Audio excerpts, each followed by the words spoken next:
ในที่สุดแจ็คเก็ตฮัสแบนของเราทั้ง2ตัวก็มาถึงแล้วครับนี่คือตัวที่2ของผมและเป็นตัวแรกของเราคลิปนี้จะแชร์แนวคิดเบื้องหลังทำไมผ้าสีดำเนี่ยแหละลงตัวกับแจ็คเก็ตตัวแรกของเราที่สุดแล้วจะเป็นยังไงถ้าผมตั้งใจทริบิวห้องเสื้อในตำนานด้วยการเลือกผ้าบุเฟอร์นิเจอร์มาทำแจ็คเก็ตในตัวนี้ผมเห็นถึงการเหลาหุ่นคนใส่ที่ต่างออกไปจากตัวแรกยังไงบ้างและทำไมผมจึงยังยืนยันคำเดิมครับว่า Husband ไม่ใช่แค่สูตรคัตติ้งฝรั่งเศสยุค 70 แต่คือผลรวมของ culture ตั้งแต่ดนตรีงานเขียนงานศิลป์นี่จึงเป็น Tearing House ที่ใส่ได้อย่างเต็มอารมณ์ที่สุดและเปี่ยมเอกลักษณ์ที่สุดห้องเสื้อหนึ่งในยุคของเรา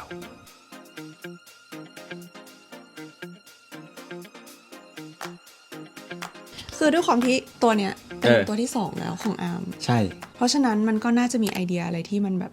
เพิ่มเติมขึ้นมาใช่ง่ายๆเลยคือเราแค่อยากได้แจ็คเก็ตอีกตัวหนึ่งไว้ที่มันเป็น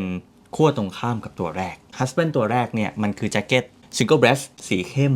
ทีนี้เราอยากจะลองโมเดลที่เป็น Double Breast แต่สีสว่างขึ้นของเขาบ้างแต่ยังคงคอนเซปต์เดิมนะคือกลางวันใส่ได้กลางคืนก็ต้องไม่จมไม่รู้คนอื่นเป็นหรือเปล่ามันมีอีกสิ่งหนึ่งที่ผมคิดนะคือพอเวลาที่เรามีแจ็คเก็ตเยอะมากแล้วอะทุกแล้วพวกของเบสิกต่างๆเราก็มีแล้วสิ่งที่สามารถใช้ได้หลายโอกาสอะเรามีแล้วดังนั้นการจะคอมมิชชั่นแจ็คเก็ตใหม่ขึ้นมาเนี่ยเรามักจะสร้างแจ็คเก็ตตัวนั้นเพื่อให้มันไปตอบโจทย์สถานการณ์ที่เฉพาะเจาะจงมากๆแต่กับ Husband ตัวเนี้ยคิดตรงข้ามเลยคือเราอยากจะได้แจ็คเก็ตที่มันยังคงท้าทายเราเว้ยแต่มันต้องใช้ได้กับหลายโอกาสมากๆทุกอย่างมันเลย keep it simple อ่ะเพราะว่าผมว่ามันเด็ดขาดด้วยทรงด้วย silhouette และด้วย culture ที่มันอยู่ในนี้อยู่แล้วคือของเราอะค่ะด้วยความที่มันเป็น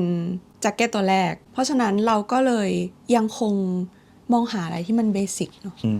อย่างหนึ่งเลยคือเราอยากได้แจ็คเก็ตที่จะมา complete look ของเราให้เรายังดูเป็นเราแต่ว่าดูเป็นเราที่มั่นใจมากขึ้นคือ process เนี้ยมันก็เป็น process ที่ดีนะในการที่เราจะได้เข้าใจตัวเองได้เรียนรู้ทำความรู้จักตัวเองอีกครั้งหนึ่งไอเดียเนี้ยมัน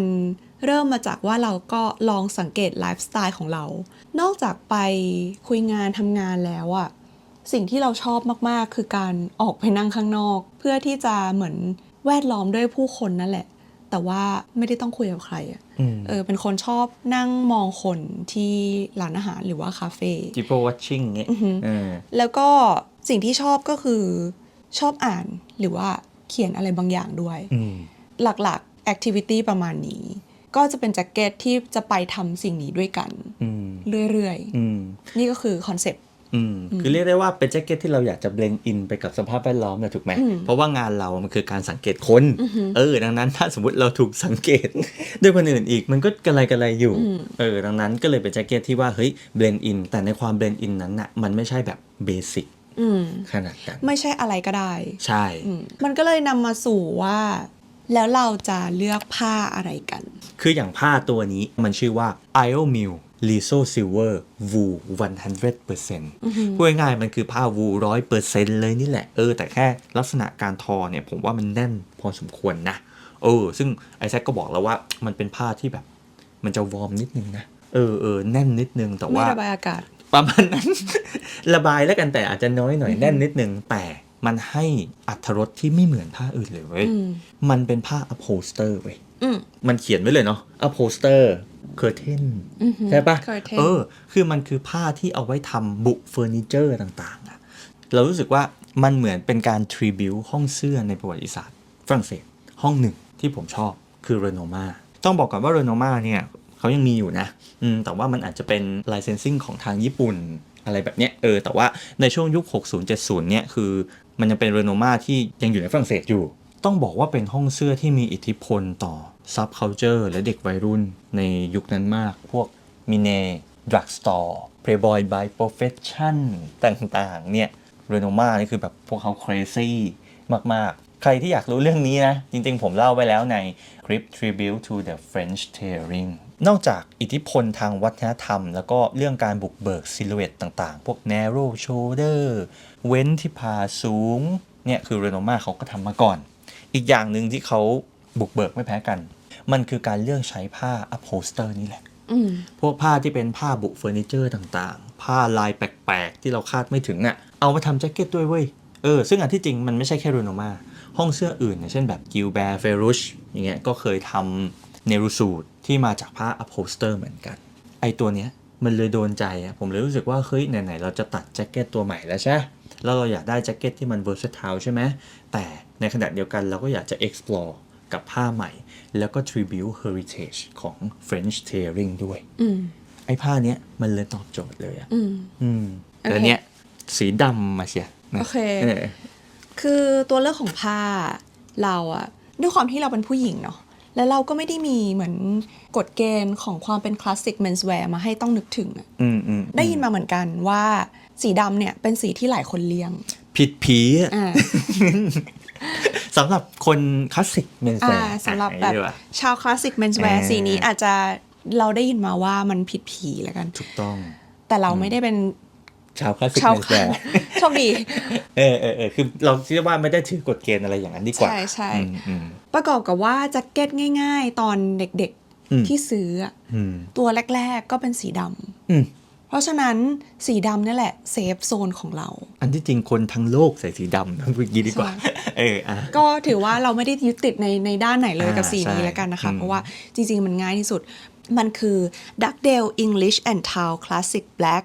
with narrow pinstripe wool 100% นะคะน้ำหนัก400 กรัมพูดง่ายๆก็คือผ้าเวทแบบ Spring Fall Winter เลยเป็น Spring Fall Winter ที่ตัดมาในประเทศที่ Summer ตลอดกาล all year round ไม่แต่สิ่งหนึ่งอันนี้เล่าละเอียดนิดนึงคือมันไม่ได้มีความวูลเล่นเขาเรียกอะไรขนาดนั้นมันไม่ได้ปุยขนาดนั้นเข้าใจไหมมันไม่ได้ให้อารมณ์เหมือนผ้าแฟนเนลที่จริงๆแฟนเนลหลายๆอันเนี่ยมันน้ำหนักน้อยกว่า400 กรัมอีกนะแต่มันกลับให้ความรู้สึกถึงความเป็นวินเทอร์มากๆแต่ตัวเนี้ยผ้ามันแค่หนักแต่การทอของมันนะมันคมมันชาร์ปมากก็เลือกอันนี้เป็นแบบเป็น pin stripe เพราะว่าก็น่าจะเหมือนใครๆหลายๆคนที่ตัดตัวแรกๆอ่ะตัวแรกๆมันก็ต้องง่ายๆเนาะแล้วก็เป็นเหมือนเป็น single breasted นะคะไหล่ก็เป็นไหล่แบบ straight ไหล่ตรงไหล่ปกติของเขาเลยเพราะว่าอันที่จริง husband เนี่ยมันเขาทำไหล่มาหลายแบบเนาะก็จะเป็นแบบนี้ใช่ไหมครับบางทีเขาก็เรียกว่า roman shoulder ถ้าเข้าใจไม่ผิดหรือมีอีกอันนึงคือเป็น pagoda shoulder ก็มีมันก็มี shoulder pad นะเป็นห้องเสื้อที่มี shoulder padผมก็ชอบเหมือนกัน Duckdale 400 กรัมตัวเนี้ยเป็นพินสไตรป์ที่มันไม่ได้ความรู้สึกเหมือนเป็นแก๊งสเตอร์พินสไตรป์แบบใหญ่ๆนี่หรอปะแต่ว่ามันมีความแฟชั่นอยู่ในนั้นร่วมสมัยมากๆทีนี้พอแจ็คเก็ตมาเนี่ยรู้สึกไงพอลองปุ๊บเนี่ยเราแอบกังวลนิดนึงเพราะว่ากังวลว่ามันจะสั้นไปเพราะเราใช้แจ็คเก็ตของอาร์มมาตลอดแล้วคือแจ็คเก็ตอาร์มไม่ใช่แค่ความสูงของอาร์มที่ต่างจากเราแต่อาร์มมีความยาวของแจ็คเก็ตที่ค่อนข้างยาวกว่าคนทั่วไปแต่เราจะยังตัดสินไม่ได้จากการลองแค่ครั้งเดียวเนาะใช่สิ่งที่ทำได้เลยก็คือเราก็ต้องลองเอาไปแมทช์กับเดลี่แวร์ของเรานั่นแหละคือแมทช์ในหลายๆลุคให้เราค่อยๆปรับตัวเข้ากับมันถูกต้องเราอยากจะให้มันกลายเป็น not so basic jacket ของเราที่จะไม่มีตัวไหนมาแทนได้อันนี้ดีต้องบอกว่ามันไม่ใช่แค่ว่าแบบแจ็คเก็ตตัวนี้นะแต่แบบมันคือการใส่แจ็คเก็ตที่เราต้องปรับตัวเพราะปกติแล้วเราไม่ได้ใส่เลยก็รู้สึกว่าดีนะมันเหมือนแบบมันเป็นของเราแล้วมันก็สวยรู้สึกว่าตอนนี้เราไม่เห็นหรอกแต่ว่าพอเวลาเห็นในรูปก็จะรู้สึกว่ามันสวยนะ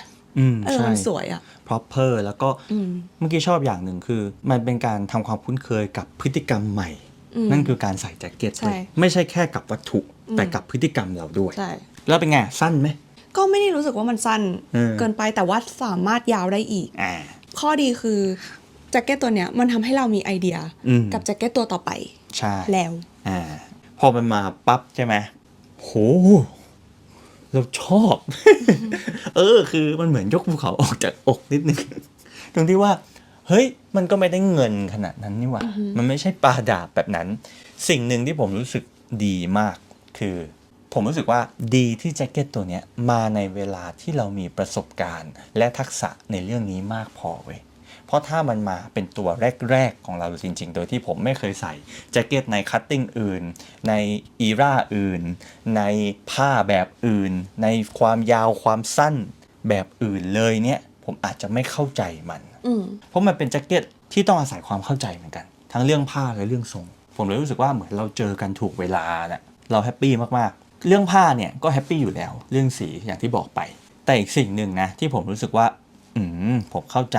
มากขึ้นเลยเว้ยคือการที่พอผลสำลิดมันมาเนี่ยผมเห็นถึงความพยายามของไอแซคในการปรับแจ็คเก็ตตัวเนี้ยต้องย้อนกลับไปตอนฟิตติ้งนิดหนึ่งคือ Husband เนี่ยเขาเป็น made to measure นั่นหมายความว่าโอเคเขาอาจจะ measure อกเรา measure บางส่วนของเราเอาไปใช้ใช่ไหมตัวเลขแต่เขาก็จะเอาสิ่งเหล่านั้นมา calculate ว่าเราเนี่ยไปตกใน fitting garment ไซส์ไหนอย่างของผมจริงๆแล้วอกผมมัน36 นิ้วเองใส่36ก็ได้แต่พอคุยกับไอแซคเราอยากได้ double breast แล้วก็พอลองวัดดูแล้วมันประกอบกับผมเป็นคนที่ไหล่ค่อนข้างกว้างไงเมื่อเทียบกับอกอะนึกออกไหมคือคนอก36 นิ้วไหล่อาจจะไม่ได้กว้างขนาดนี้สักเท่าไหร่อย่างเงี้ยมันเลยทำให้ผมใส่ได้หลายไซส์เนาะทีนี้ไอแซคเลยบอกว่าเอาไซส์38ดีกว่า38มันก็คือไซส์48ของฝรั่งเศสนั่นแหละเพราะว่าผมว่ามันใส่สบายกว่ากับคุณเอาเป็น48ใหญ่ขึ้นมานิดนึงไหล่จะได้กว้างขึ้นนิดนึงอกจะได้มีรูมนิดนึงแล้วเราก็ค่อยเก็บช่วงอื่นเอาพอตัวแจ็คเก็ตมาผมถึงได้เห็นเลยว่าว่ะนี่คือความชำนาญของฟิตเตอร์เหมือนกันนะในการที่เขาเหลาหุ่นให้เหมาะกับเราเหลาฟิตติ้งการ์เมนต์ตัวนั้นนะนอกจากเรื่องไหล่เรื่องอกแล้วเนี่ยอีกอย่างหนึ่งคือเรื่องแขนเว้ยแขนเนี่ยไอแซคก็พยายามแบบดูมากแล้วก็บอกว่าแขนเนี่ยเดี๋ยวผมทำแขนให้เล็กลงอีกนิดนึงคือผมเองอะครับในวันฟิตติ้งนอกจากใส่ฟิตติ้งการ์เมนต์ของเขาแล้วเนาะคือผมใส่ตัวฮัสแบนตัวแรกของผมไปด้วยพอเขาเห็นสรีระต่างๆเนาะซึ่งตัวนั้นมันตัดมาประมาณ2 ปีที่แล้วอะตอนนี้หุ่นเราก็เปลี่ยนไงแต่ไอแซคก็บอกว่าแขนเนี่ยเอาเล็กลงอีกนิดนึงดีกว่าซึ่งมันก็เล็กจริงแต่พอแขนเล็กเอวคอดแต่ว่าเดรฟแนบอกไหล่ที่มันแบบกว้างออกแต่มันก็ยังแนโร่อยู่ซิลูเอตทุกอย่างเมื่อรวมกันน่ะมันเห็นช่องไฟเยอะอะไรไหมคือมันแบบเพรียวมากมันสลีกมากแล้วมันก็เป็นสไตล์ของฮัสแบนเลยจริงๆไอ้เรื่องแขนที่มันแบบเล็กลงอะอันที่จริงมันก็ไม่ใช่แค่ฮัสแบนหรอกแต่ว่าพวก French tailoring ในยุค 60-70 เนี่ยก็เป็นประมาณนี้เหมือนกันผมเลยประทับใจในจุดนี้ว่าเราได้เห็นถึงผลลัพธ์ในความพยายามของเขาอะในการพยายามเหลาฟิตติ้งของเราเพื่อให้มันออกมาแล้วมีซิลูเอตที่เป็นฮัสแบนด์ด้วยและยังเป็นเราด้วยคำถามสุดท้ายทำไมยังต้องเป็นฮัสแบนด์คือผมยังยืนคำเดิมผมชอบไม่ว่ามันจะเกิดอะไรขึ้นมานะคือห้องเสื้อเนี้ยก็ยังเป็นห้องเสื้อที่ผมรู้สึกว่ามีเอกลักษณ์ในตอนนี้และผมชอบใน energy ของมันผมยังยืนยันคำเดิมอย่างที่พูดไปในคลิป Tribute to the French Tailoring ว่า Husband นะครับมันคือผลลัพธ์และผลรวมของ culture เว้ยมันขายความรู้สึกหลายคนน่ะอาจจะรู้สึกว่าโอเค Husband เนี่ย cutting ของเขามันคือสูตรในยุคประมาณ 70 60 ซึ่งมันก็ไม่ผิดเพราะว่าอย่างผมเองเนี่ยก็มีสูตรที่เป็นยุค 70 ของฝรั่งเศสจริงๆเนี่ยก็มีแล้วก็พบว่าคัตติ้งมันก็ใช่แหละมันก็สืบเนื่องกันแต่สิ่งที่ทำให้ Husband พิเศษขึ้นมามันคือการรวมเอา culture อื่นๆเข้ามาด้วยเว้ยอย่างเช่นบางคอลเลกชันก็อินสปายมาจากอเมริกันจิโกโลมันอาจจะไม่ใช่ power suit ในแบบอาร์มานี่แต่มันมีบาง element ที่เขาเอาไปใช้อย่างเช่นการใช้ผ้าที่ทำให้นึกถึงช่วงเวลานั้นหรือ cutting ของ double breast ที่เป็น notch lapel มันให้กลิ่นแล้วก็เป็นความเซ็กซี่ของ Julian Kayในอเมริกันจิโกโลมันไม่ใช่แค่หนังมันจะมีเรื่องของเพลงด้วยนักเขียนHusband เองเขาก็ explore ไปในหลายแขนงของศิลปะผมเลยรู้สึกว่านี่ต่างหากคือหัวใจของมันโอเค cutting ของ Husband นะครับอย่างที่รู้กัน70 narrow shoulder อกที่ค่อนข้างแนบจะไม่ได้มี drape หนักหรือว่า drape ดุเท่ากับพวก British ไหล่ก็เป็น Roman shoulder หรือว่าเป็นแบบเป็นไหล่ตรงตรงหัวแขนก็ขึ้นมาเป็น drop shoulder แต่ที่สำคัญคือไหล่จะ narrow นิดหนึ่งซึ่งบางคนก็บอกว่า French silhouette อย่างเงี้ยมันไปตกตรงกลางระหว่างความทหารmasculine มากๆของ British tailoring กับความ nonchalant extravagance ของ Italian tailoring French อยู่ตรงกลางซึ่งผมว่าก็ใช่แต่เหนือสิ่งอื่นใดเมื่อใส่สูท Husband มันได้อารมณ์เว้ย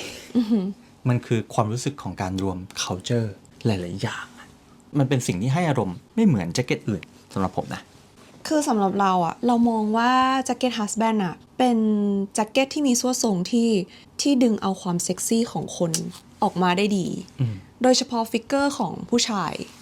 ที่จริงๆแล้วเขาไม่ได้มีแบบส่วนทรงองค์เอว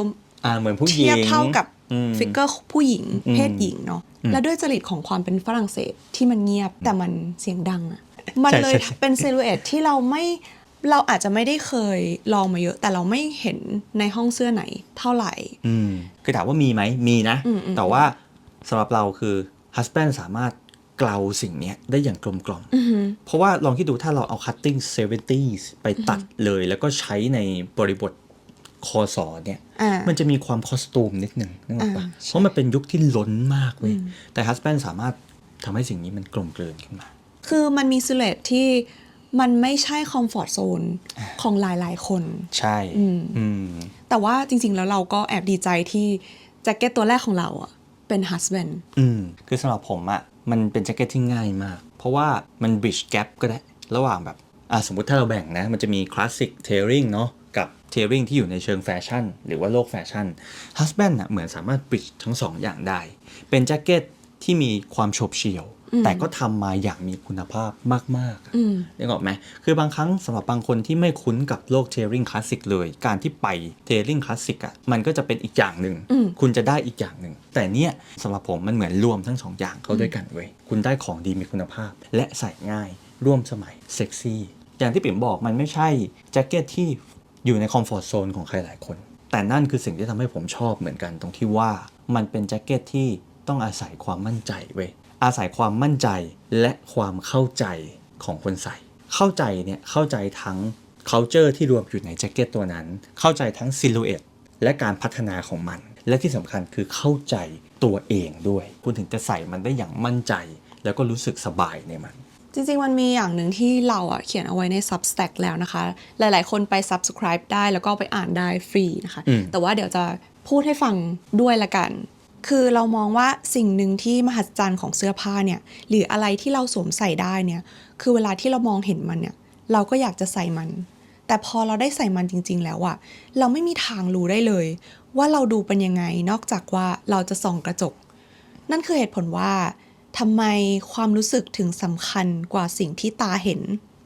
เสื้อผ้าที่สวยที่สุดเนี่ยมันทำให้ทุกคนดูดีได้ทั้งหมดแหละแต่ว่าการที่จะรู้สึกดีได้เนี่ยมันต้องการมากกว่าความสวยงามคุณจะต้องรู้สึกถึงตัวคุณเองไม่ว่าคุณจะใส่เสื้อผ้าชิ้นนั้นหรือไม่และถ้าการดูดีในสายตาคนอื่นมันจะช่วยเพิ่มความมั่นใจเล็กๆน้อยๆให้คุณได้คุณต้องรู้สึกดีในสิ่งที่คุณใส่ก่อนและคนอื่นถึงจะมองเห็นมันแต่ถึงตอนนั้นน่ะคนอื่นๆก็คงจะไม่สำคัญอีกต่อไปแล้วอันที่ถึงจบละก็เรียกได้ว่าเป็น full review ก็ได้แต่มันอาจจะเป็นรีวิวในเชิงความรู้สึกเนาะเพราะว่าอย่างที่บอกไปคือเราเองก็ไม่อยากที่จะทำรีวิวว่ามันใส่สวยมากเลยครับใช่ไหมใช่ แบบมันใส่สบายมากเลยครับอย่างเงี้ยแต่เราอยากจะเล่าว่ามันมีผลกระทบต่อความรู้สึกเราอย่างไรคลิปนี้มันอาจจะดูเหมือนว่าเรามาเชิดชูแบรนด์หนึ่งมากๆแต่ว่ามันก็ต้องเป็นอย่างนั้นเพราะว่านี่เป็นคลิปที่เราตั้งใจที่จะทำเฉพาะแจ็คเก็ต2ตัวนี้เนาะแล้วก็มาแชร์ว่าเรารู้สึกยังไงกับแจ็คเก็ต2ตัวนี้ตามความรู้สึกตามประสบการณ์ที่เราได้รับก็จริงๆแล้วมันก็ยังเป็นสิทธิ์ของทุกคนที่จะไปตัดสินใจว่าสิ่งนี้มันเหมาะกับเราหรือไม่เราต้องการสิ่งนี้จริงๆหรือไม่วิธีที่ดีที่สุดในการสัมผัสสิ่งนี้ได้คือต้องไปสัมผัสด้วยตัวเองเลยดังนั้นแล้วเขากำลังจะกลับมา Husband กำลังจะกลับมาทำ Trunk Show กับทาง The Decorum นะครับในวันที่19ถึง22มิถุนายนนี้4 วันเต็มความพิเศษครั้งนี้คือนิโคลากาบาผู้ก่อตั้ง Husband มาด้วยนะครับมากับไอแซคก็คือฟิตเตอร์คนเก่านะครับดังนั้นแล้วนี่คือโอกาสที่ดีมากๆเลยนะในการที่ถ้าคุณอยากจะทำความรู้จัก Husband ทำความเข้าใจกับมันเนาะแล้วก็นิโคลาเขาก็อยู่ด้วยคุณอาจจะได้ไปฟิตติ้งกับเขาไปเจอเขาพูดคุยกับเขาใน4วันนั้นที่ The Decorum Penthouse คือผมอยากจะบอกว่าเผลอๆแบบคุณไปปารีสเนี่ยไปเจอที่ร้านเนี่ยเขาอาจจะไม่อยู่ร้านก็ได้แต่นี่เขาอยู่ตรงนั้นนี่คือความพิเศษมากๆของครั้งนี้นะครับลองเข้าไปดูใน Instagram ของ The Decorum ได้หรือว่าในเว็บไซต์ของเขา เขาก็จะมีอัปเดตเรื่อยๆว่าการจองคิวจะมาเมื่อไหร่เนาะก็น่าจะใกล้ๆหรือว่าตอนที่วิดีโอนี้คิดว่าวิดีโอนี้ออกเนี่ยมันน่าจะเริ่มติดต่อไปทาง Decorum ได้ละใช่ก็ลองดูค่ะสำหรับวันนี้ขอบคุณมากเลยนะครับที่รับชมกันมาถึงจุดนี้หวังว่าจะบันเทิงกันนะฮะยังไงก็ไว้เจอกันในวัน Trunk Show นะครับลาไปก่อนสวัสดีครับสวัสดีค่ะ